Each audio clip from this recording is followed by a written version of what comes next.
that's an amazing observation, actually. And it is one of the things that is extraordinarily striking about the Old Testament, is that it's so sophisticated psychologically, because what's happening there is that the idea of absolute sovereignty is disconnected from the person bearing the sovereignty.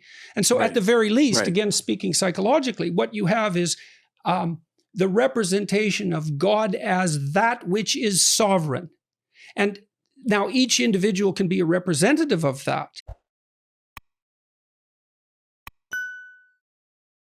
I wonder if you read your countryman, Charles Taylor, much, the Canadian philosopher, because Catholic too. Taylor said that we in the West, so let's say Western Europe, America, Canada, Australia, we might be the first civilization ever to think you can find real happiness apart from a transcendent reference point. And everyone in human history has felt something like the alluring darkness beyond what I can control and know is necessary. A relationship to that realm is necessary for happiness. We're the first culture ever that said, no, I don't care. I'm indifferent to it. But that does produce versions of hell for sure, because something will take the place of the transcendent point of reference. Well, it seems useful even from the perspective of humility. I mean, I don't know if this is a reasonable thing to say, but a tyrant who believes in God is likely preferable to one who doesn't, because at least in principle, the tyrant is held accountable by something that isn't him. Whereas the atheistic tyrant, that's right. He would get caught, at least in principle, again, in the operation of his own conscience. Don't you? I love the fact in the scriptures, they're very unique this way. They do not apotheosize their leaders. And it's very different from so many other ancient cultures where the kings become like gods. And there's the Bible. I mean, the Bible is bluntly honest about its leaders and its kings, even the greatest, even David, murderer, adulterer, Solomon, Saul, the whole realm of them. That's a brilliant insight of the Bible, that all these people are under God and they're under judgment. And that's a liberating idea. And when we lose that, the leaders do become apotheosized. Well, you saw that in Rome constantly, in ancient Rome. That literally happened. You know, and there's always a proclivity for that to happen. That's the imperial presidency, you know. Right. And I think it's very important. I always tell when I'm preaching on this subject to Christians, the fact that Jesus is called the Son of God, it was so important because it was dethroning the Roman claim that the emperor was the Weos tuteu. You know, so one of the titles after Julius Caesar is divus. He's divinized. Then his son, Augustus, becomes the son of the God, you know? So when the first evangelists were saying, I've got good news about Jesus, the Son of God, they were saying, right, it's not Caesar. He is not the Son of God. This one whom Caesar killed, by the way, he's the Son of God. But the Bible's always making that move of knocking our own pretensions off their pedestals. I think that's an amazing observation, actually. And it is one of the things that is extraordinarily striking about the Old Testament, is that it's so sophisticated psychologically, because what's happening there is that the idea of absolute sovereignty is disconnected from the person bearing the sovereignty.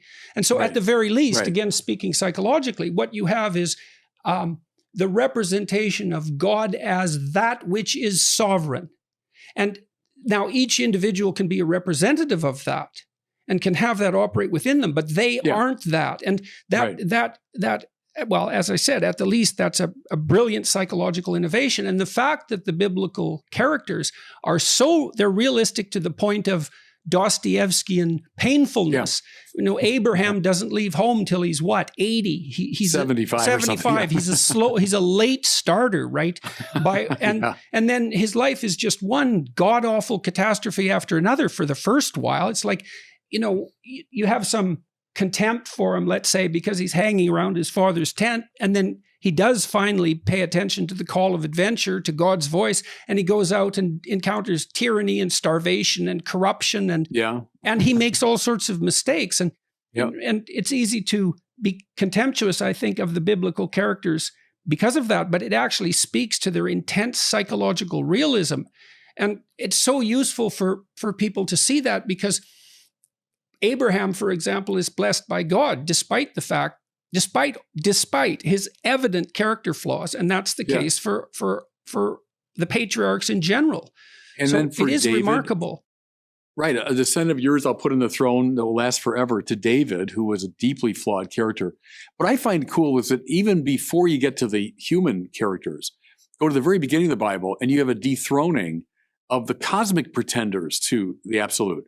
So in the creation account, sun, moon, stars, planet, animals, the earth itself, all the things mentioned were worshipped in different contexts. So the author is saying, no, no, no, no, they're not divine, they're creatures. But then he turns it around beautifully, but they have a purpose, which is to give praise to God. So they're not God.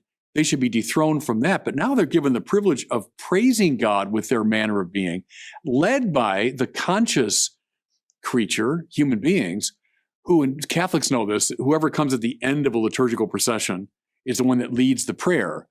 So Genesis, the opening verses sound like a liturgical procession, the first this, then that, evening came, morning followed, then the fourth day. And it's like a steady procession of liturgical actors.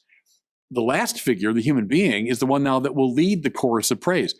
To my mind, it's the master theme of the whole Bible, if you want, is we're rightly constituted when we give praise to God and can lead all of our creaturely brothers and sisters in the right praise of God. Sin is bad praise. It's without fail in the Bible. They went after false gods. They went after the gods of those people. They abandoned the teaching of the Lord. Bad praise leads to the disintegration of the self. So that's now in the psychological order, and that's really praise is what you praise is what you pursue. And so if you're pursuing the wrong thing, then you're going to fall apart. Right. One of the great biblical ideas, I think, is you become what you praise. So what gets your worthship, that's the origin of our word there. What's the highest worth for you? You become that. So you become what you worship. We're meant to become children of God. But what happens, we end up worshiping something. So every one of us worships something, and we become conformed to that. And then if it's not God, we disintegrate. And then like Satan, we start beating our wings and making the world around us worse so that the world around us disintegrates. That's the Bible. The Bible tells that story over and over and over again, which is why, from a Catholic perspective, a Christian perspective, that Jesus on the cross is offering the Father right praise on our behalf.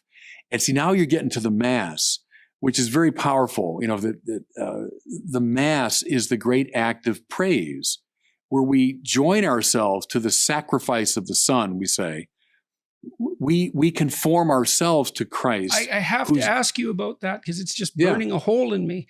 Well, I'm in chronic pain, a lot of it, and it's constant. And I don't know what to do with it, generally speaking. I know things that make it worse. You said something, a lot of ideas were flashing through my mind, and I want to hit at it because it's a crucial concern. You said something so surprising that Christ on the cross was offering up the proper praise to God. It's like, well, I'm not going to just let you say that without noticing it, because that's a hell of a thing to say.